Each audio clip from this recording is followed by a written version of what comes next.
Hey everyone, it's Matt aka Tech Ranger, and today we're taking another look at my load order, a closer look, looking at some of the mods that require some configuration, a little bit of elbow grease to get them working the way you want them to work. This video will be going over some of the choices that I made in my list, but then also responding to some of the comments that I've been getting and consolidating everything into one video, as well as maybe answering some questions that you may have had about my list. If this video is helpful for you, or if you just appreciate how I broke this down, feel free to leave a like down below. But with that out of the way, let's take a look at some of these mods in the list and go over some settings. So before we get to this mod here on the bottom, we do have a few things to go over before we get there. Let's take it from the top and look at these guys, the SWF mods. What's all going on with that?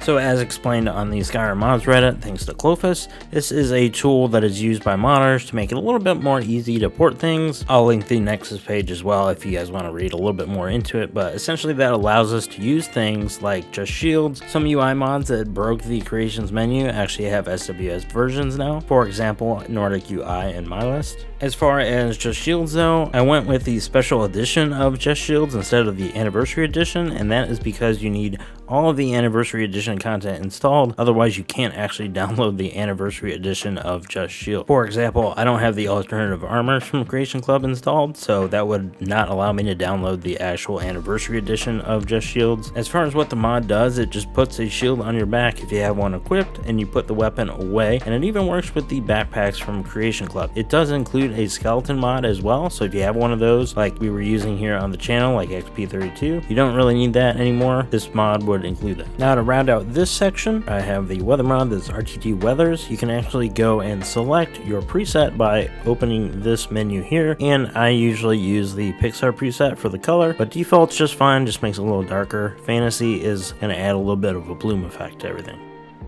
So this mod is personal preference 101. I mean, it's basically to make the third person camera the way you want it, so you can kind of move the camera, you can zoom in and out, you can move the camera from left or right, or the way it's positioned above and below you. This mod is a culmination of the display camera mod that we looked at before, and then the proper aiming, so when you're shooting arrows, the reticle actually matches up with what you change the camera to.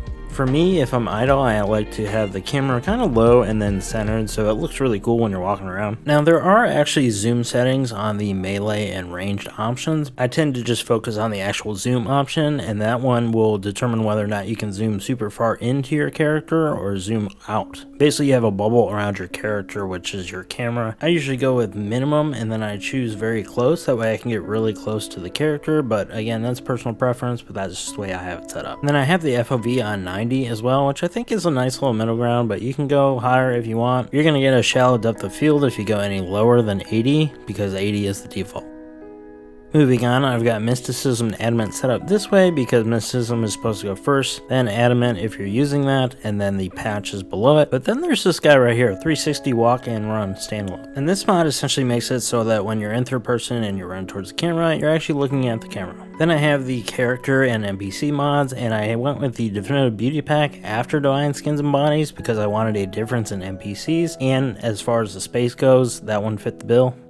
Now for the armor mods, I have Divergence in here and the Realistic Armor Overhaul, and you might be asking why. I like how Divergence looks on a lot of those armors. Basically it adds some more saturation to things, and there's some alternate versions of some armors as well, so that's why I omitted those from the Creation Club stuff that I installed. And then I had the Realistic Armor Overhaul, and that takes care of like the guards and the NPCs that wear those armors that have been redone by Nordwar and then put into this mod pack. I did have the High Poly Project mod from the graphics pack in here, which you actually don't need. Someone in the comments mentioned that, so thank you. I took that out and saved a little bit of space. Now last but not least is actually a mod that you need to configure in order to use it properly, and that's how I'm getting like this really nice smooth movement that you see in a lot of the gameplay here. The only downside is that it includes the ultimate dodge mod. What I found is that the sneak style 2 is the way to go if you are trying to sneak with your weapon out. Otherwise, you're just going to be rolling everywhere or sidestepping everywhere. And the way you configure it, I have a video on that already, but let's go over a couple of the terms that are actually mentioned in this mod. So when you're looking at dodge speed penalty, that's just how fast you can actually dodge and if there's actually a penalty associated with that. And then the ratio can further tune that if you really want. I don't really mess mess with that too much. I just changed the setting to actually be able to use the mod because you have to touch all the settings to begin with. Now this next part is when you get to the NPCs and their dodging frequency. You can change the frequency itself, which is how often they'll dodge, but then there's iframes as well, or invincible frames. That's when you actually dodge if you can get hit or not in a certain amount of time, and you can tweak that how you want it. For NPCs, you might want to just turn the dodging off entirely, which I don't. I like the little bit of variety, but I do not give them any extra iframes because I want to be able to hit them. Now for the player, I do give myself a little bit of extra iframes, maybe add like 5% here and there, and that way you can dodge out of danger.